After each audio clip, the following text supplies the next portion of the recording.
നമസ്കാരം, ന്യൂസ് മാരത്തണിലേക്ക് സ്വാഗതം. പ്രതിഷേധങ്ങൾക്ക് നേരെയുള്ള പോലീസ് അതിക്രമത്തിനെതിരെ കോൺഗ്രസ് പ്രഖ്യാപിച്ച DGP ഓഫീസിലേക്കുള്ള മാർച്ചിൽ സംഘർഷം.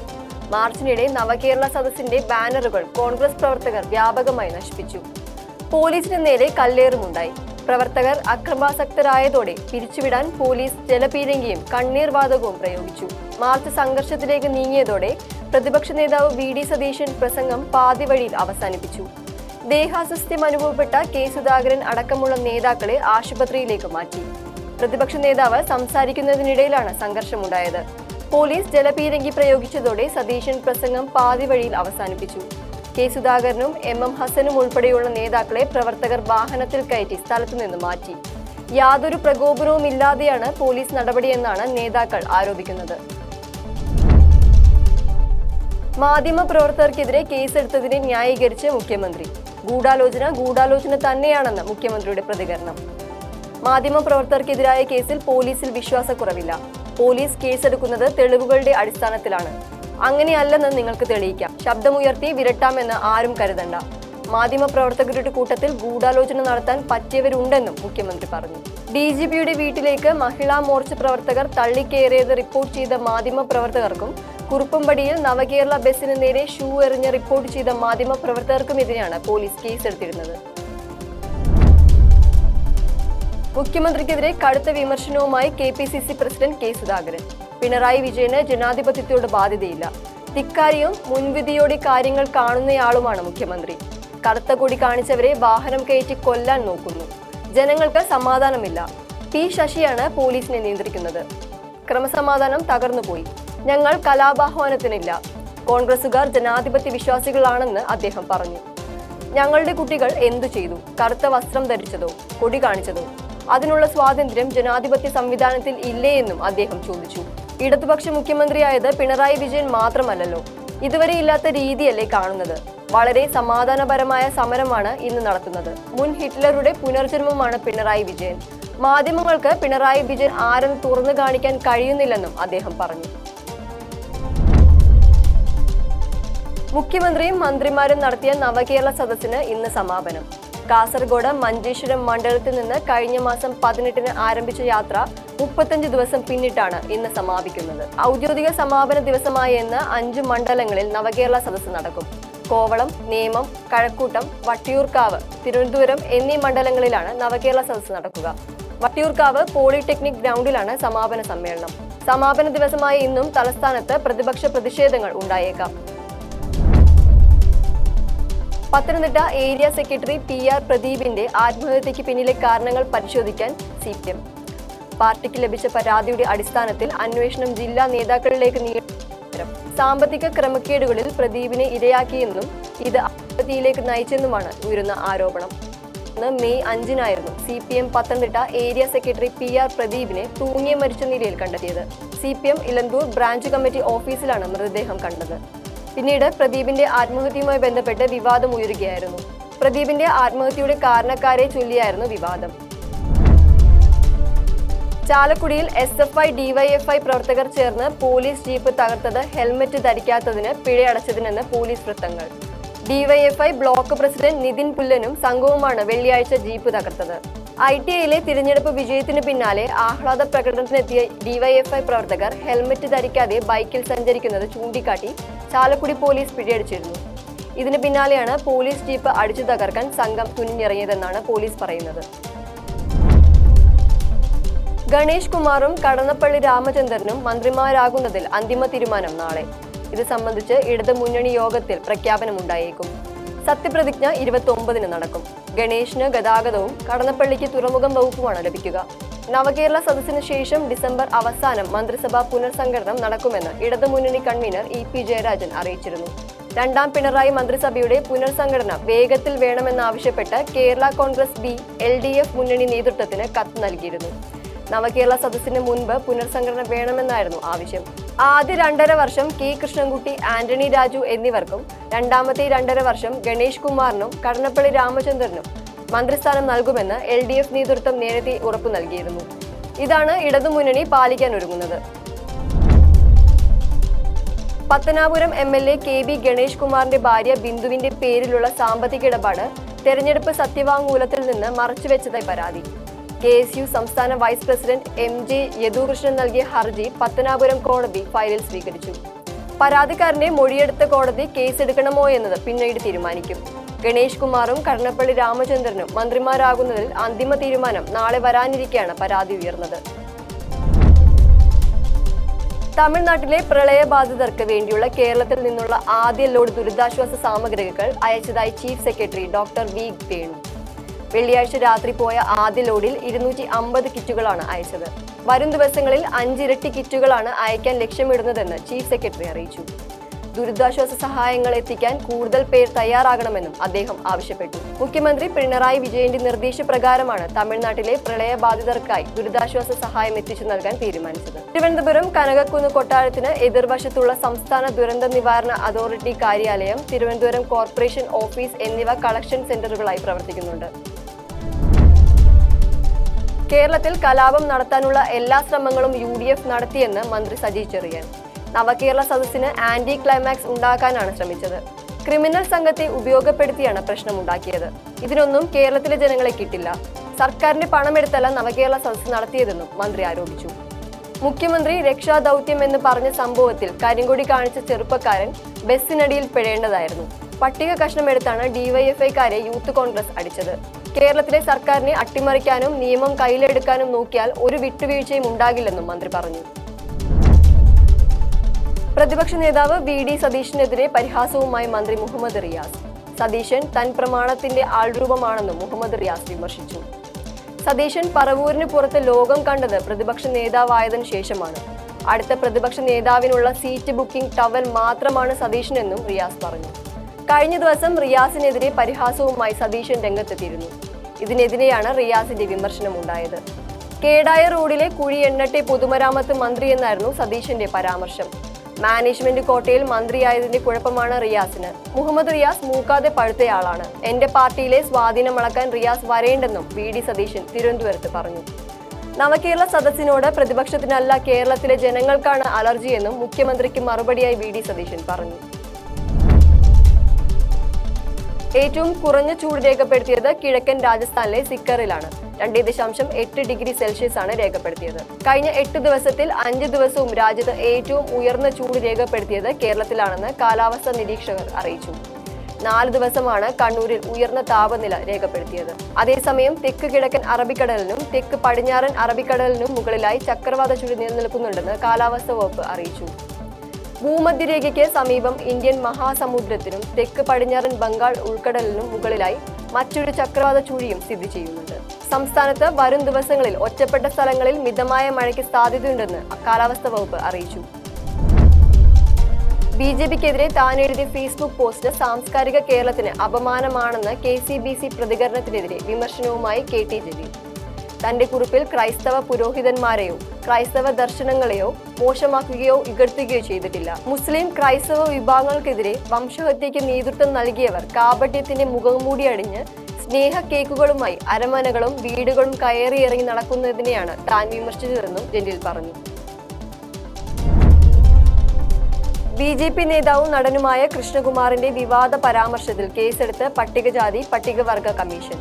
ദിശ പ്രസിഡന്റും സാമൂഹിക പ്രവർത്തകനുമായ ദിനു വെയിലിന്റെ പരാതിയിലാണ് കേസ്. അടുത്ത 7 ദിവസത്തിനകം എറണാകുളം ജില്ലാ പോലീസ് മേധാവി റിപ്പോർട്ട് നൽകണമെന്നും കമ്മീഷൻ ആവശ്യപ്പെട്ടു.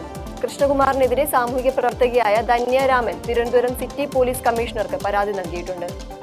കൃഷ്ണകുമാറിന്റെ ഭാര്യ സിന്ധു കൃഷ്ണ പങ്കുവെച്ച ബ്ലോഗിലായിരുന്നു നടന്റെ വിവാദ പരാമർശമുണ്ടായത്. പണ്ട് തന്റെ വീട്ടിൽ ജോലിക്ക് വന്നിരുന്ന ആളുകൾക്ക് പറമ്പിൽ കുഴികുത്തി പഴങ്കഞ്ഞി വിളമ്പിയിരുന്നു എന്നും അവർ പ്ലാവില കൊണ്ട് കഞ്ഞി കുടിക്കുന്നതിനെ കുറിച്ചോർക്കുമ്പോൾ ഇപ്പോഴും കൊതി വരുമെന്നുമായിരുന്നു കൃഷ്ണകുമാർ പറഞ്ഞത്. പ്രസവ ശസ്ത്രക്രിയക്കെതിരെ വയറ്റിൽ കത്രിക കുടുങ്ങിയ കേസിൽ ഡോക്ടർമാരെയും നഴ്സുമാരെയും പ്രോസിക്യൂട്ട് ചെയ്യാൻ സർക്കാർ അനുമതി നൽകി. Doctor CK Rameshan, doctor M Shahna, നഴ്സുമാരായ M രഹന, KG മഞ്ജു എന്നിവരെ പ്രോസിക്യൂട്ട് ചെയ്യാനാണ് ആരോഗ്യ വകുപ്പ് പ്രിൻസിപ്പൽ സെക്രട്ടറി അനുമതി നൽകിയത്. 2 ദിവസത്തിനകം കുന്നമംഗലം കോടതിയിൽ പോലീസ് കുറ്റപത്രം സമർപ്പിക്കും. 2017 നവംബർ 30 നടന്ന പ്രസവ ശസ്ത്രക്രിയയിൽ വയറ്റിൽ ശസ്ത്രക്രിയ ഉപകരണം കുടുങ്ങിയെന്നാണ് പരാതി. കുറ്റക്കാർക്കെതിരെ നടപടി വേണമെന്നാവശ്യപ്പെട്ട് പന്തീരങ്കാവ് സ്വദേശിനിയായ ഹർഷീന കഴിഞ്ഞ മാർച്ച് 1-നാണ് സിറ്റി പോലീസ് കമ്മീഷണർക്ക് പരാതി നൽകിയത്.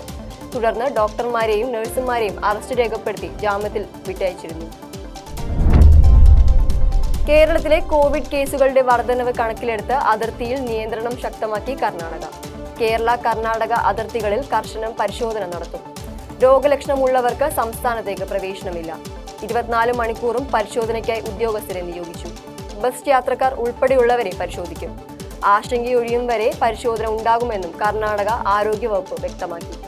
അതേസമയം ക്രിസ്മസിനും പുതുവത്സര ആഘോഷങ്ങൾക്കും കടുത്ത നിയന്ത്രണങ്ങൾ ഏർപ്പെടുത്തേണ്ടെന്നാണ് മുഖ്യമന്ത്രി സിദ്ധരാമയ്യയുടെ നേതൃത്വത്തിൽ ചേർന്ന കോവിഡ് ടെക്നിക്കൽ അഡ്വൈസറി കമ്മിറ്റി യോഗത്തിന്റെ തീരുമാനം. മുതിർന്ന പൗരന്മാർക്ക് മാസ്ക് നിർബന്ധമെന്ന ചട്ടം തുടരും. കോവിഡ് ടെസ്റ്റിന്റെ നിരക്ക് കൂട്ടാനും തീരുമാനമുണ്ട്. 303 ഇന്ത്യൻ യാത്രികരുമായി പറന്ന ചാർട്ടേഡ് വിമാനം ഫ്രാൻസിൽ വെച്ച് തടഞ്ഞുവെച്ച സംഭവത്തിൽ 2 പേർ കസ്റ്റഡിയിൽ. യാത്രക്കാർക്കിടയിൽ നിന്നുള്ള 2 പേരെയാണ് ഫ്രഞ്ച് പോലീസ് നിലവിൽ കസ്റ്റഡിയിലെടുത്തിരിക്കുന്നത്. UAE-യിൽ നിന്ന് നിക്കരാഗ്വയിലേക്ക് പറന്ന വിമാനം മനുഷ്യക്കടത്ത് സംശയിച്ച് ഫ്രാൻസിൽ തടഞ്ഞുവെച്ചുവെന്ന് നേരത്തെ റിപ്പോർട്ടുകളുണ്ടായിരുന്നു. ലെജൻഡ് എയർലൈൻസ് എന്ന റുമേനിയൻ കമ്പനിയുടെ A340 ചാർട്ടേഡ് വിമാനമാണ് തടഞ്ഞുവെച്ചത്. ഇന്ധനം നിറയ്ക്കാനായി ഇറങ്ങിയപ്പോഴായിരുന്നു അധികൃതർ വിമാനം തടഞ്ഞത്. കാലിക്കറ്റ് സർവകലാശാല സെനറ്റ് യോഗത്തിൽ പങ്കെടുക്കാനെത്തിയ അംഗങ്ങളെ തടഞ്ഞ SFI-കാർക്ക് ഹൈക്കോടതി നോട്ടീസ്. ഗവർണറുടെ നോമിനികളായി യോഗത്തിൽ പങ്കെടുക്കാനെത്തി പ്രതിഷേധം കാരണം പങ്കെടുക്കാൻ കഴിയാതിരുന്ന ബാലൻ പൂത്തേരി അടക്കം 8 സെനറ്റ് അംഗങ്ങൾ നൽകിയ ഹർജിയിലാണ് ഹൈക്കോടതിയുടെ ഉത്തരവ്. SFI നേതാക്കളായ അഫ്സൽ, മുഹമ്മദ് അലി ഷിഹാബ്, KV അനുരാജ് എന്നിവർക്കാണ് ഹൈക്കോടതി പ്രത്യേക ദൂതൻ വഴി നോട്ടീസ് അയച്ചിരിക്കുന്നത്. 26-ന് അവധിക്കാല ബെഞ്ച് കേസ് പരിഗണിക്കുമ്പോൾ ഹാജരാകണമെന്നാണ് ഉത്തരവ്. DGPയുടെ വീട്ടിലേക്കുള്ള മഹിളാ മോർച്ച പ്രതിഷേധത്തിൽ 3 പോലീസുകാർക്ക് സസ്പെൻഷൻ. പോലീസുകാർക്കെതിരെ വകുപ്പ് തല നടപടിയെടുത്ത് കൊണ്ടുള്ള ഉത്തരവ് പുറത്തിറങ്ങി. RRRF-ലെ പോലീസുകാരനായ മുരളീധരൻ നായർ, മുഹമ്മദ് ഷെബിൻ, സജിൻ എന്നിവരെയാണ് സസ്പെൻഡ് ചെയ്തത്. DGPയുടെ വീട്ടിൽ ഗാർഡ് ഡ്യൂട്ടിയിലുണ്ടായിരുന്നത് ഈ പോലീസുകാരാണ്. ഇവരെ സുരക്ഷാ വീഴ്ചയിലാണ് ബറ്റാലിയൻ DIG സസ്പെൻഡ് ചെയ്തത്. മഹിളാ മോർച്ച പ്രവർത്തകർ DGPയുടെ ഔദ്യോഗിക വസതിയിലേക്ക് അതിക്രമിച്ചു കയറിയിരുന്നു. തുടർന്ന് പ്രതിഷേധിക്കുകയായിരുന്നു. ഇവരെ സ്ഥലത്ത് നിന്ന് മാറ്റാൻ വളരെ പ്രയാസപ്പെട്ടിരുന്നു. സ്ഥലത്ത് വനിതാ പോലീസ് ഇല്ലാത്തതിനാൽ പ്രതിഷേധം തുടരുകയും പിന്നീട് പോലീസ് എത്തി ഇവരെ ബലം പ്രയോഗിച്ച് നീക്കുകയുമായിരുന്നു. നവകേരള ബസ് കയറ്റാനായി ക്ലിഫ് ഹൗസിൽ മരം മുറിക്കുന്നതിനിടെ അപകടം. ദേവസ്വം ബോർഡ് ജംഗ്ഷനിൽ നിന്ന് ക്ലിഫ് ഹൗസിലേക്ക് പോകുന്ന വഴിയിലെ മരച്ചില്ലകൾ മുറിച്ചു മാറ്റുന്നതിനിടയിലാണ് വാഹനത്തിൽ നിന്ന് വീണ് 2 ഫയർഫോഴ്സ് ഉദ്യോഗസ്ഥർക്ക് പരിക്കേറ്റത്. ശ്രീജിത്ത്, പ്രവീൺ എന്നിവർക്കാണ് പരിക്കേറ്റത്. നവകേരള ബസ് ക്ലിഫ് ഹൗസ് കോമ്പൗണ്ടിൽ എത്തിച്ചപ്പോൾ മരച്ചില്ലകളിൽ തട്ടിയിരുന്നു. ഈ മരച്ചില്ലകൾ മുറിച്ചു മാറ്റുന്നതിനിടയിലാണ് അപകടമുണ്ടായത്. അപകടത്തിൽ 2 പേരുടെ നട്ടെല്ലിനാണ് പരിക്കേറ്റത്. ഇരുവരെയും തിരുവനന്തപുരം മെഡിക്കൽ കോളേജ് ആശുപത്രിയിൽ പ്രവേശിപ്പിച്ചു. അയ്യപ്പ വിഗ്രഹത്തിന് ചാർത്താനുള്ള തങ്കയങ്കി വഹിച്ചുള്ള ഘോഷയാത്ര ആറന്മുളയിൽ നിന്ന് പുറപ്പെട്ടു. വിവിധ സ്ഥലങ്ങളിൽ സ്വീകരണം ഏറ്റുവാങ്ങി 26-ന് ശബരിമലയിൽ എത്തിച്ചേരും. 27-നാണ് മണ്ഡലപൂജ നടക്കുന്നത്. അതേസമയം പുതിയ ബാച്ച് പോലീസ് സംഘത്തിലെ പകുതി പേർ ശബരിമല ഡ്യൂട്ടിക്കായി എത്തിയിട്ടുണ്ട്. മണ്ഡലപൂജയോടനുബന്ധിച്ച് 100 പോലീസുകാരെ കൂടി അധികം നിയോഗിക്കാനാണ് പോലീസ് തീരുമാനം. ഭക്തരുടെ വാഹനങ്ങൾ പോലീസ് പല സ്ഥലങ്ങളിലും തടഞ്ഞതിനെ തുടർന്ന് ദേവസ്വം ബോർഡ് അംഗവുമായി തർക്കമായിരുന്നു. നിലവിൽ വാഹനങ്ങൾക്ക് യാതൊരു നിയന്ത്രണവും ഇല്ലെന്നാണ് Sannidhanam special officer Sudarshan IAS അറിയിച്ചത്. ഇതും ഇനിയുള്ള ദിവസങ്ങളിൽ ഉണ്ടാകാവുന്ന തിരക്കിനെയാണ് സൂചിപ്പിക്കുന്നത്. ശബരിമല പാതയിൽ ഇന്ന് പുലർച്ചെയുണ്ടായ 2 വ്യത്യസ്ത വാഹനാപകടങ്ങളിൽ 7 പേർക്ക് പരിക്ക്. പുലർച്ചെ 4 മണിയോടെ എരുമേലി പാർക്കിംഗ് ഗ്രൗണ്ടിന് സമീപമായിരുന്നു ആദ്യത്തെ അപകടം. പാർക്കിംഗ് ഗ്രൗണ്ടിൽ നിന്ന് നിയന്ത്രണം നഷ്ടപ്പെട്ട മിനി ബസ് റോഡ് കടന്ന് സമീപത്തെ തോട്ടിലേക്ക് പതിക്കുകയായിരുന്നു. വാഹനത്തിനുള്ളിൽ 12 തീർത്ഥാടകർ ഉണ്ടായിരുന്നു. ഇവരിൽ 4 പേർക്ക് പരിക്കേറ്റു. ആരുടെയും പരിക്ക് ഗുരുതരമല്ല എന്ന് പോലീസ് അറിയിച്ചു. പുലർച്ചെ 5:30 മണിയോടെ കണമല അട്ടിവളവിലായിരുന്നു രണ്ടാമത്തെ അപകടം. ബ്രേക്ക് നഷ്ടമായ മിനി ബസ് മതിലിൽ ഇടിച്ചു നിർത്താനുള്ള ശ്രമത്തിനിടെ റോഡിൽ വട്ടം മറിയുകയായിരുന്നു. അപകടത്തിൽ 3 തീർത്ഥാടകർക്ക് പരിക്കേറ്റു. മുൻ മുഖ്യമന്ത്രി K. കരുണാകരൻ ഓർമ്മയായിട്ട് 13 വർഷം. കണ്ണൂർ ചിറക്കലിൽ ജനിച്ച കരുണാകരൻ 11-ാം വയസ്സിൽ മഹാത്മാഗാന്ധിയെ കണ്ടതോടെയാണ് ഗാന്ധിയൻ ദർശനങ്ങളിൽ ആകർഷണനായത്. ജാതിപ്പേര് മുറിച്ചു കളഞ്ഞ് ആദ്യ വിപ്ലവം. ചിത്രകല പഠിക്കാൻ തൃശൂരിൽ എത്തിയതോടെ തൊഴിലാളികൾക്കൊപ്പം പ്രവർത്തിച്ചു തുടങ്ങി. INTUC-യുടെ സ്ഥാപക നേതാവായിരുന്നു കരുണാകരൻ. ക്വിറ്റ് ഇന്ത്യ സമരം വിദ്യാർത്ഥികളിൽ എത്തിക്കുന്നതിൽ കരുണാകരൻ വഹിച്ച പങ്ക് വലുതായിരുന്നു. തുടർന്ന് വിയ്യൂർ ജയിലിൽ അടയ്ക്കപ്പെട്ടു. ജയിൽവാസത്തിനു ശേഷം തൃശൂരിലെത്തിയ കരുണാകരൻ കോൺഗ്രസ് പ്രസ്ഥാനത്തെ കെട്ടിപ്പടുക്കുന്നതിനായി മുഴുകി. 1967 നിയമസഭാ തെരഞ്ഞെടുപ്പിൽ വെറും 9 MLA-മാർക്കൊപ്പം നിയമസഭയിലേക്ക് എത്തിയ കരുണാകരൻ കോൺഗ്രസ് നിയമസഭാ കക്ഷി നേതാവായി. കോൺഗ്രസിന്റെ അവസാന നാളെന്ന് വിലയിരുത്തിയവർക്ക് പാർട്ടിയെ ശക്തമായി തിരിച്ചെത്തിച്ചായിരുന്നു ലീഡറുടെ മറുപടി. അതോടെ കേരളത്തിലെ കോൺഗ്രസിന്റെ തലമുറ മാറ്റത്തിന്റെ നേതാവാകാനും ലീഡർ എന്ന വിളിപ്പേര് സ്വന്തമാക്കാനും കരുണാകരന് സാധിച്ചു. കേരളത്തിന്റെ രാഷ്ട്രീയ ചരിത്രത്തിൽ ഒട്ടനവധി ജനകീയ നേതാക്കൾ ഉണ്ടായിട്ടുണ്ടെങ്കിലും ലീഡർ എന്ന വിളിപ്പേരിന് അക്ഷരാർത്ഥത്തിൽ അർഹനാണ് കെ കരുണാകരൻ. ജനകീയ ഇടപെടലുകളിലൂടെയും ഭരണ മികവിലൂടെയും കരുണാകരൻ അക്ഷരാർത്ഥത്തിൽ ലീഡറായത്. ഗാന്ധി കുടുംബം അമേഠിയിൽ ഭൂമി കയ്യേറിയെന്ന ആരോപണവുമായി കേന്ദ്രമന്ത്രി സ്മൃതി ഇറാനി. 2019 പൊതു തെരഞ്ഞെടുപ്പിൽ രാഹുൽ ഗാന്ധിയെ സ്മൃതി ഇറാനി തോൽപ്പിക്കുന്നത് വരെ ഗാന്ധി കുടുംബത്തിന്റെ ഉരുക്കുകോട്ടയായിരുന്നു അമേഠി.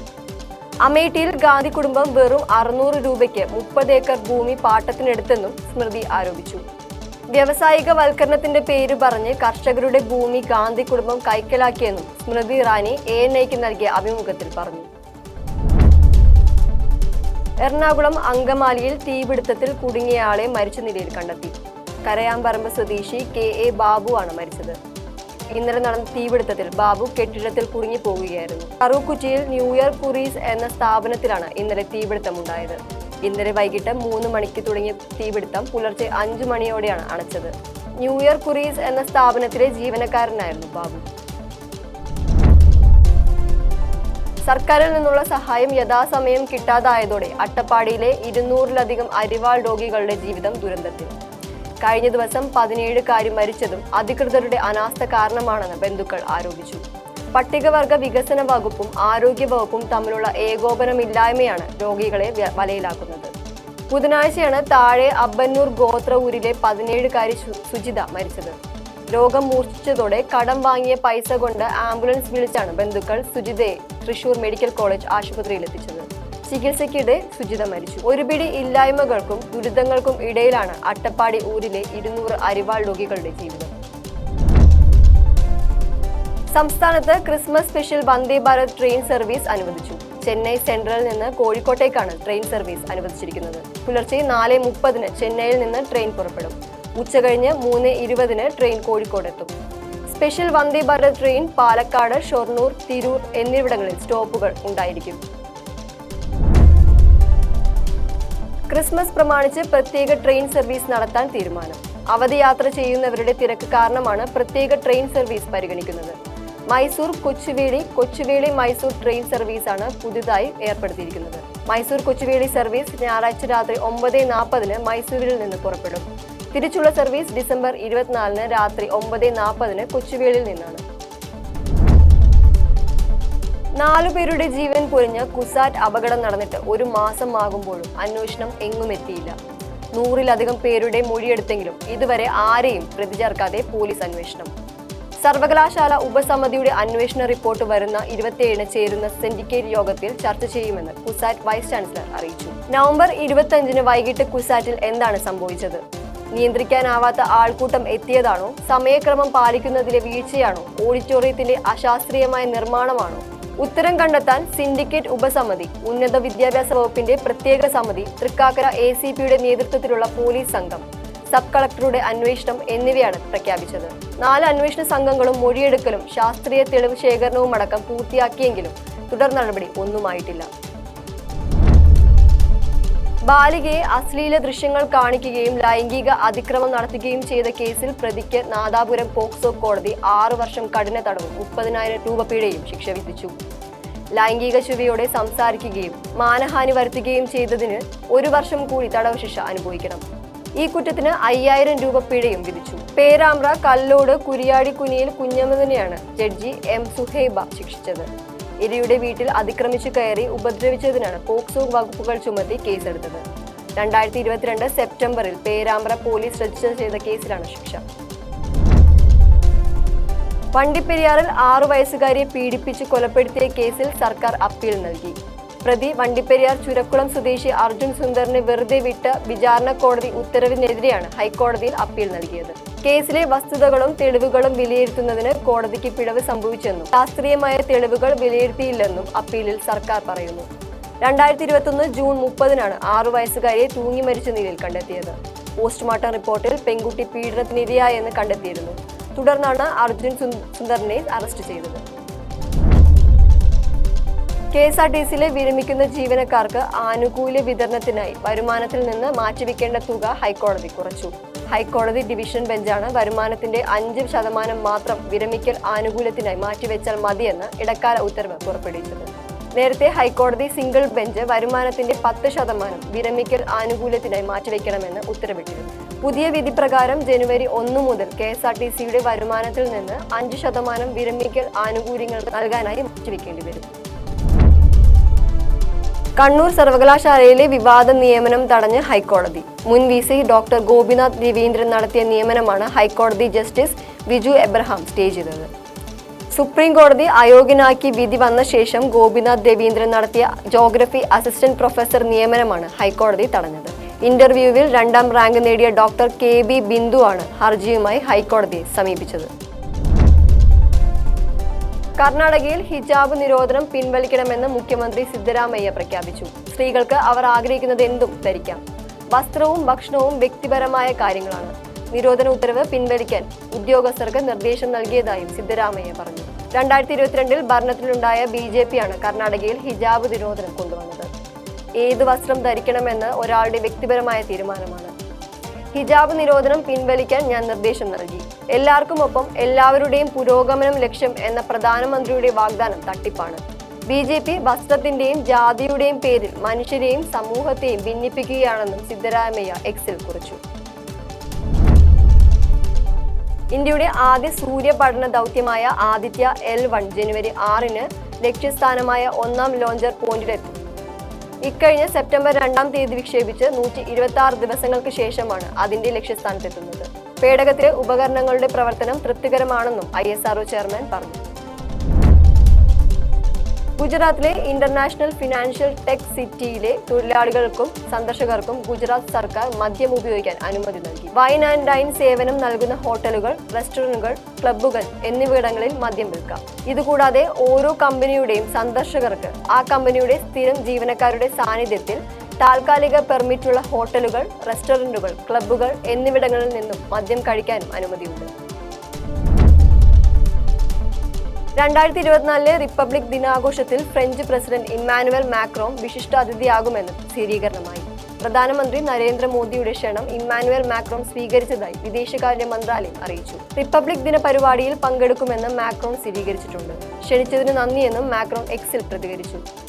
അമേരിക്കൻ പ്രസിഡന്റ് ജോ ബൈഡനെയായിരുന്നു മുഖ്യാതിഥിയായി കേന്ദ്ര സർക്കാർ ആദ്യം ക്ഷണിച്ചത്. പക്ഷേ ജനുവരിയിൽ ഇന്ത്യയിലേക്ക് എത്താനുള്ള അസൗകര്യം ചൂണ്ടിക്കാട്ടി ബൈഡൻ പിന്മാറി.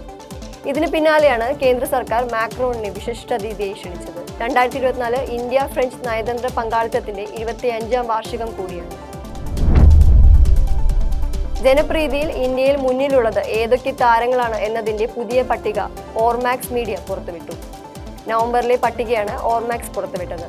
1ാം സ്ഥാനത്ത് ഷാറൂഖ് ഖാനാണ്. 2ാമൻ തെന്നിന്ത്യയുടെ വിജയ്.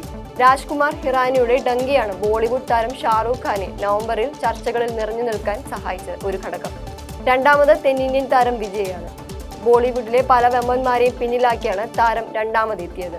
എന്നാൽ രജനീകാന്ത് ആദ്യ 10-ൽ ഇടം നേടാനായില്ല. ഫിഫ ക്ലബ് ലോകകപ്പ് ചാമ്പ്യന്മാരായി മാഞ്ചസ്റ്റർ സിറ്റി. എതിരില്ലാത്ത 4 ഗോളുകൾക്ക് ബ്രസീലിയൻ ക്ലബ്ബായ ഫ്യൂമിനൻസിനെ തകർത്താണ് മാഞ്ചസ്റ്റർ സിറ്റി ക്ലബ്ബ് ലോകത്തെ ചാമ്പ്യന്മാരായത്. ഇതാദ്യമായാണ് ഒരു English club premier league, FA cup, champions league, super cup, cup ലോകകപ്പ് എന്നിവ ഒരു വർഷത്തിൽ സ്വന്തമാക്കുന്നത്. മത്സരത്തിന്റെ 40ാം സെക്കൻഡിൽ തന്നെ മാഞ്ചസ്റ്റർ സിറ്റി മുന്നിലെത്തി. ജൂലിയൻ അൽവാരസ് ആണ് ആദ്യ മിനിറ്റിൽ വല ചലിപ്പിച്ചത്. ക്ലബ് ലോകകപ്പിന്റെ ഫൈനൽ ചരിത്രത്തിലെ ഏറ്റവും വേഗമേറിയ ഗോളാണ് അൽവാരസ് നേടിയത്. 27ാം മിനിറ്റിൽ മാഞ്ചസ്റ്റർ സിറ്റിയുടെ ഗോൾ നേട്ടം ഇരട്ടിയാക്കി. ഫിഫ 2022 ഫുട്ബോൾ ലോകകപ്പ് ഡോക്യുമെന്ററി സീരീസ് റിലീസിനൊരുങ്ങുന്നു. നെറ്റ്ഫ്ലിക്സ് ആണ് ഇക്കാര്യം പ്രഖ്യാപിച്ചിരിക്കുന്നത്. Lionel Messi, Cristiano Ronaldo, Harry Kane തുടങ്ങിയവരുടെ അഭിമുഖങ്ങൾ സഹിതമാണ് ഡോക്യുമെന്ററി ഇറങ്ങുന്നത്. ഡോക്യുമെന്ററിയുടെ ട്രെയിലർ സമൂഹ മാധ്യമങ്ങളിൽ തരംഗമാവുകയാണ്.